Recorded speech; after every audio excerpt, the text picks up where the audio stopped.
नमस्कार दोस्तों। आज का हमारा टॉपिक है भारतीय संविधान के कुछ महत्वपूर्ण अनुच्छेद, जिसमें हम भाषा से संबंधित अनुच्छेदों के बारे में बात करेंगे और आपातकाल और नीति निर्देश निर्वाचन से संबंधित और आयोग जो भी मतलब SC ST आयोग जो बने थे और OBC आयोग बने थे उसके बारे में। ये बहुत इंपॉर्टेंट टॉपिक होने वाला है जो कि जहाँ से एग्जाम में क्वेश्चंस पूछे जाते हैं और अक्सर ज़्यादातर पूछे ही जाते हैं। तो इसे हम एक-एक करके देखेंगे, ठीक है? चलते हैं, देखते हैं ज़रा। तो भाषा से संबंधित अनुच्छेद कौन से हैं? जो ये बहुत इंपॉर्टेंट अनुच्छेद है, इनको अच्छे से याद करना और मैं जब तक आपकी ये लेक्चर कंप्लीट होगा, तब तक आपको सारे अनुच्छेद याद हो जाएँगे। ओके? तो अनुच्छेद 343, 343 में क्या बोला गया है? संघ की राजभाषा क्या होगी? हिंदी और लिपि देवनागरी। ओके? अनुच्छेद 344, 344 में बोला गया है कि राजभाषा के लिए आयोग होगा एक और संसदीय समिति का गठन भी किया जाएगा। ओके? और ये इंपॉर्टेंट है, ये वाला अनुच्छेद। अनुच्छेद 350 का कै, ये कै को जरूर याद रखना। ओके, तो इसमें बोला गया कि प्राथमिक स्तर पर मातृभाषा में शिक्षा की सुविधा प्रदान की जाएगी। मातृभाषा में मतलब कि अगर जैसे हम हिंदी भाषी उत्तर प्रदेश में, बिहार में, तो हमारी मातृभाषा क्या है? हिंदी। जैसे गुजरात गुजरात के हैं तो गुजराती, महाराष्ट्र के हैं तो मराठी, इस तरीके की। तो प्राथमिक स्तर पर जो शिक्षा दी जाएगी वो मातृभाषा में दी जाएगी और उसके लिए अनुच्छेद कौन सा अनुच्छेद है? अनुच्छेद 350 का कै। 351 का कै में देखते हैं। हिंदी भाषा के प्रसार और विकास के लिए निर्देश दिए जाएंगे। किसमें? हिंदी भाषा के प्रसार और विकास के लिए किसमें बात की गई है? 351 के कै में। ओके, तो एक बार हम और रिपीट कर लेते हैं इसे। आर्टिकल 343 में क्या बोला गया है कि संघ की जो राजभाषा होगी वो क्या होगी? हिंदी और लिपि देवनागरी। 344 में क्या बोला गया है? राजभाषा के लिए एक आयोग होगा। 344 में बोला गया है, ये याद रखना। 344 में बोला गया है राजभाषा के लिए एक आयोग होगा और संसदीय समिति का गठन किया जाएगा। को मतलब एक संसद में कोई समिति गठित की जाएगी, ठीक है? और अब आ जाते हैं 350 का कै।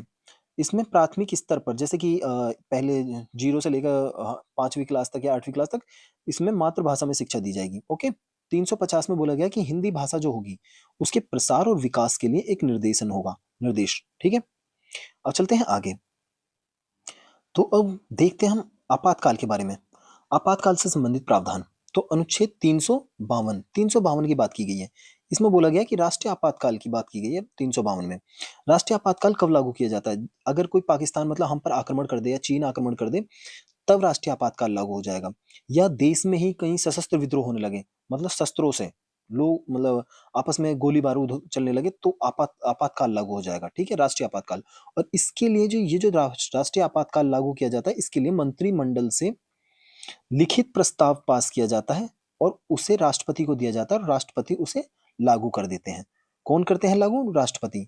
अनुच्छेद 352 के तहत। ओके, चलते हैं और आगे। 300 अनुच्छेद 356, 356 में क्या बोला गया कि अगर राज्यों में संवैधानिक तंत्र की विफलता पर राष्ट्रपति शासन लागू हो जाएगा।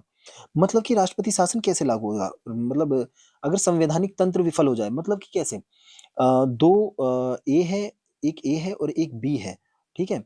अब इन दोनों को मतलब वोट मिली है और बराबर-बराबर मतलब वोट मिली है और ये आपस में अब गठबंधन नहीं कर रहे हैं और सरकार नहीं बना रहे, तो यहाँ पर राष्ट्रपति शासन लागू किया जा सकता है। या फिर संविधान के अनुसार यहाँ पर अगर केंद्र ने कुछ बात बोली है और ये इसे मतलब राज्य उसको नहीं मान रहा, तब भी इसमें राष्ट्रपति शासन लागू किया जा सकता है। ओके, तो चलते हैं हम आगे। अनुच्छेद 360 में, 360 में क्या बोला गया है? वित्तीय आपातकाल के संबंध में प्रावधान किया गया है। वित्तीय आपातकाल मतलब जैसे कि अगर हमारे देश में इन 1998 में क्या हुआ था कि एक हमने परमाणु बम का परीक्षण किया था, तो उसके बाद अमेरिका ने हम पर प्रतिबंध लगा दिए थे, तो तब ऐसा कंडीशन हुई थी कि वित्तीय आपातकाल लागू किया जा सकता, पर किया नहीं गया। आज तक कभी वित्तीय आपातकाल लागू नहीं किया गया है। ओके, तो आई होप सो आपको याद हो गए होंगे अनुच्छेद 352 राष्ट्रीय आपातकाल के बारे में, अनुच्छेद 356 राष्ट्रपति शासन के बारे में है और 360 वित्तीय आपातकाल के बारे में है। ओके, चलते हैं आगे। तो आ जाते हैं हम निर्वाचन और प्रतिनिधित्व से संबंधित अनुच्छेदों के बारे में। ये बहुत इंपॉर्टेंट अनुच्छेद हैं और इनको याद जरूर कर लेना। याद और आपको याद हो जाएंगे, मतलब कि आप मैं 2-3 बार रिपीट करवा दूंगा इन्हें।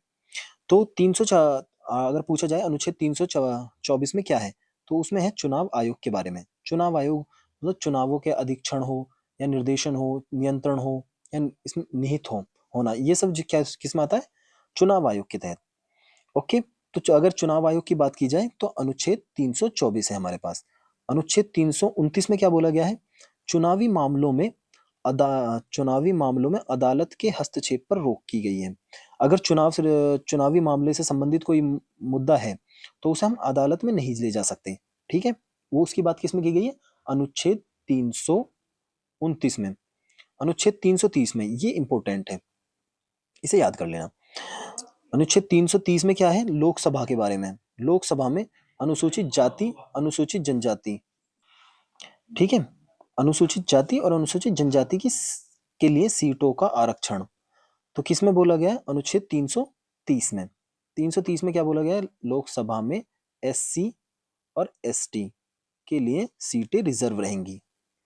331 के तहत, 329 के तहत। अनुच्छेद 331 में क्या बोला गया है, लोकसभा में आंग्ल भारतीय समुदाय का प्रतिनिधित्व की बात की गई है, लेकिन ये अब कट चुका है। 104वां संविधान संशोधन करने के बाद इसे काट दिया गया है, अब ये नहीं है। ओके, अब चलते हैं आगे। अनुच्छेद 332, 332 में बोला गया है राज्यसभा। राज्यसभा में भी एससी और एसटी के लिए सीटें आरक्षित होंगी। ओके, तो लोकसभा की बात किसमें है? लोकसभा में एससी एसटी के लिए सीटें आरक्षित है अनुच्छेद 330 में, और राज्यसभा में जो सीटें आरक्षित है एससी एसटी के लिए वो अनुच्छेद 332 में। ओके, 330 अनुच्छेद 333 में राज्य विधानसभाओं में आंग्ल भारतीय समुदाय, ये तो खत्म हो चुका है, 104वां संविधान संशोधन करके इसे काट दिया गया है क्योंकि इसकी कोई जरूरत नहीं थी। ओके, चलते हैं आगे। अब देखते हैं आगे आयोग और संशोधन। ठीक है, आयोग कौन से हैं, ये इंपॉर्टेंट आयोग हैं, इनको याद जरूर करना है। और जैसे कि मैंने आपको पीछे वाले बताए, तो वो भी इंपॉर्टेंट अनुच्छेद थे और ये भी बहुत इंपॉर्टेंट अनुच्छेद है, एग्जाम में पूछे ही जाते हैं। अनुच्छेद 338 में क्या बोला गया है कि राष्ट्रीय अनुसूचित जाति आयोग मतलब कि एससी आयोग की जो बात की गई है वो किस में की गई है, अनुच्छेद 338 में।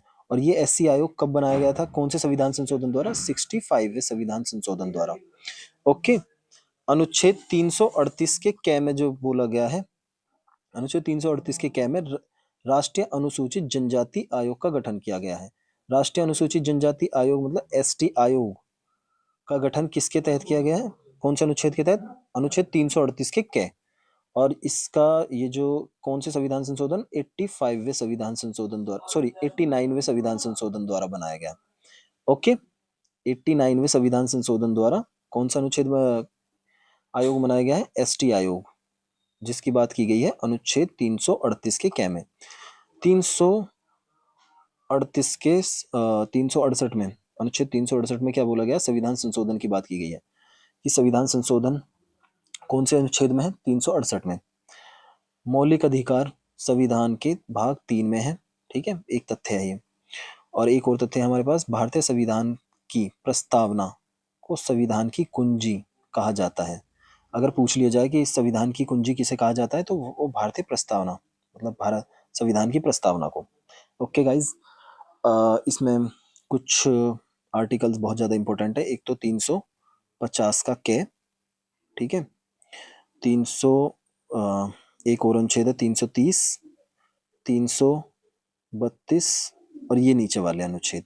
ठीक है, आई होप सो आपको याद हो गए होंगे। ठीक है, अगर गाइस पसंद आए तो यार सब्सक्राइब जरूर कर देना। Okay, thank you.